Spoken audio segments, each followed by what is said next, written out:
नमस्कार, city news Banda के लिए मैं हूं शरद मिश्रा। हम आपको ऐसी स्टोरी दिखाने जा रहे हैं जो बांदा की कानून व्यवस्था की पोल खोल रही है। एक बलात्कार का आरोपी समाज सेवा का आवरण ओढ़े आशीष सागर दीक्षित नाम का युवक बेखौफ 1 साल से सरेआम घूम टहल रहा है और वहीं बलात्कार की शिकार अनुसूचित जाति की महिला पुलिस की चौखट पर माथा टेकती दोषी को दंडित कराने की गुहार लगा रही है।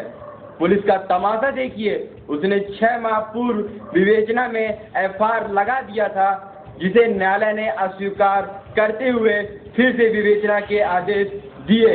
न्यायालय के आदेश को 6 माह बीत रहे हैं, लेकिन बलात्कार के आरोपी का रसूख तो देखिए। पुलिस अफसर बलात्कार के आरोपी को आगे नतमस्तक है। देखिए पुलिस की कर्तव्यहीनता को टटोलती हमारी यह खास रिपोर्ट।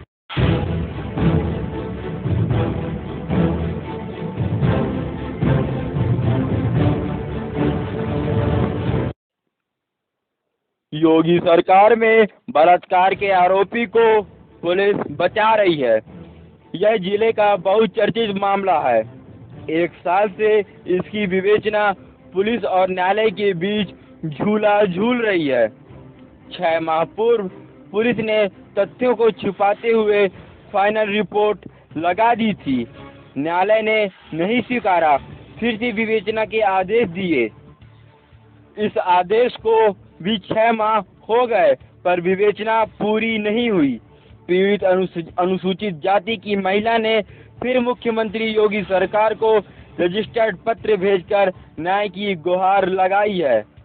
मामला नयनी कोतवाली क्षेत्र के करतल ग्राम पंचायत बाबूपुर का है। यह अनुसूचित जाति की महिला गुड़िया रहती है। उसको सरकारी आवास दिलाने के नाम पर एक स्वयंसेवी संस्था चलाने वाला कथित समाज सेवी आशीष सागर दीक्षित पहले उससे आवास के नाम पर धन मांगा।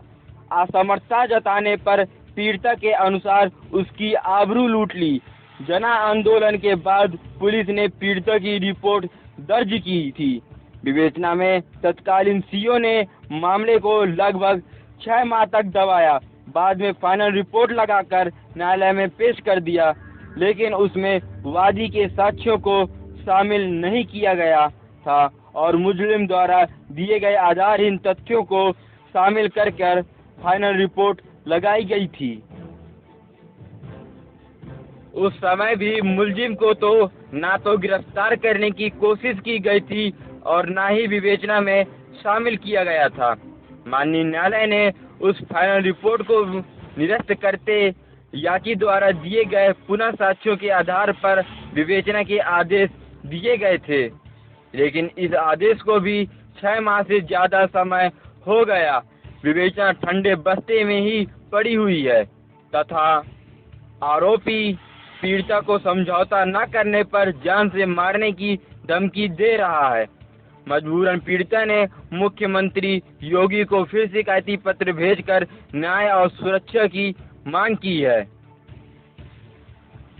बलात्कार के आरोप के इस मामले में विवेचना लंबित होने तथा आरोपी मुलजिम की गिरफ्तारी न होने पर हम पुलिस अधीक्षक और डीआईजी से मिले, कारण पूछा, लेकिन वार बलात्कारी का रसूख यह दोनों अफसर इस हीनियस क्राइम पर जवाब देने से मुकर गए और अपनी वर्दी को शर्मसार कर दिया।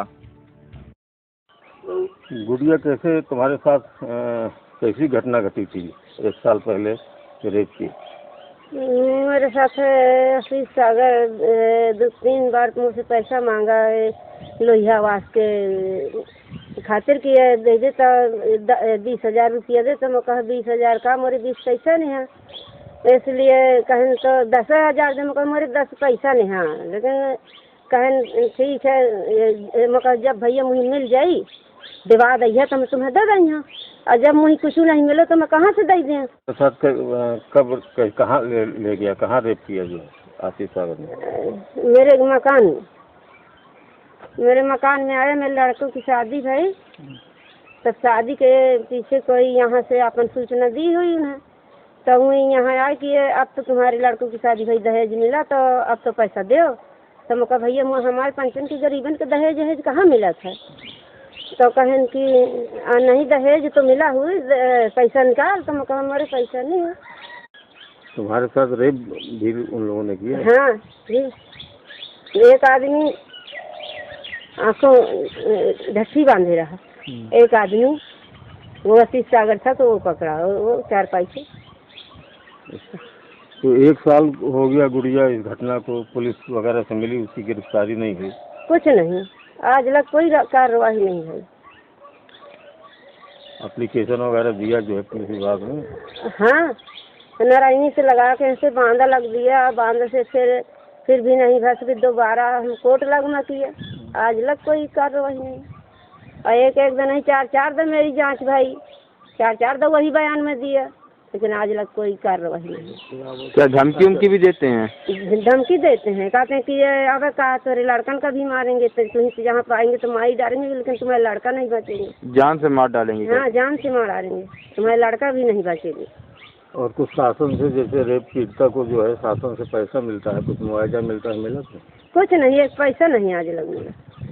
जान से मार डालेंगे? जान से मार डालेंगे, न तुम बचेगे न तुम्हारा लड़का बचेगा।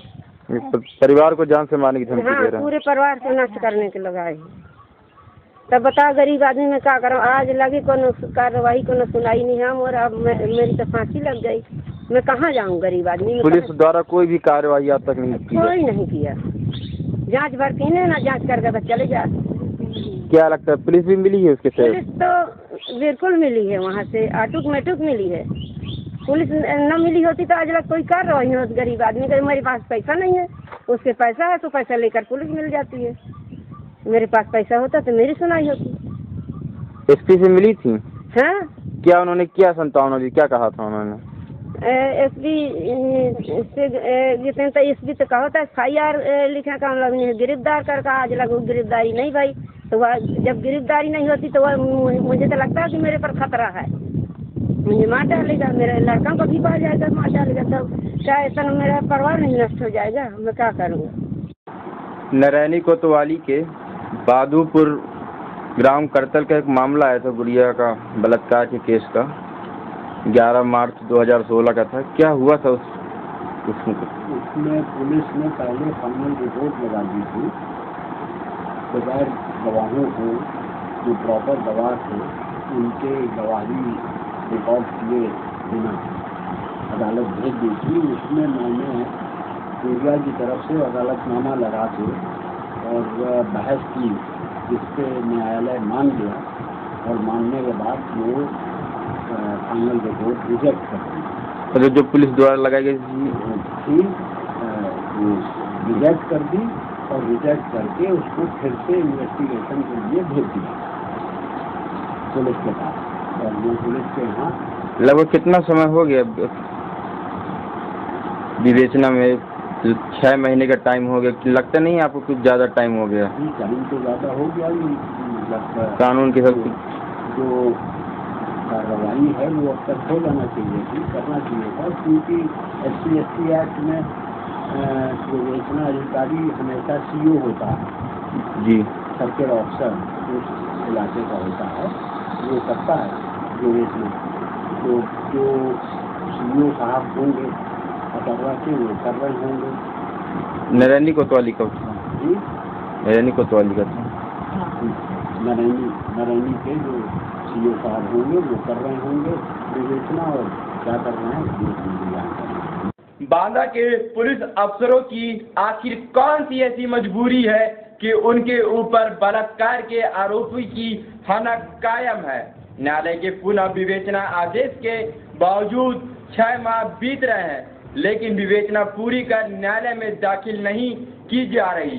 क्या बांदा के कानून के रक्षकों की कर्तव्य परायणता रूपी तलवार की धार भोतरी हो गई है? क्या ऐसे ही निपटाई जाएगी विवेचना कि बलात्कार जैसे क्राइम ठंडे बस्ते में पड़ जाएं? यह पुलिस की कार्यप्रणाली के लिए बहुत ही शर्मनाक बात है। इस मामले में जब पुलिस के आला अफसरों से विवेचना में देरी के बारे में बार बार पूछा गया तो सभी ने टिप्पणी करने से इनकार कर। हम इस मामले को DGP तक पहुंचाएंगे और बांदा की पुलिस को चैन से नहीं बैठने देंगे।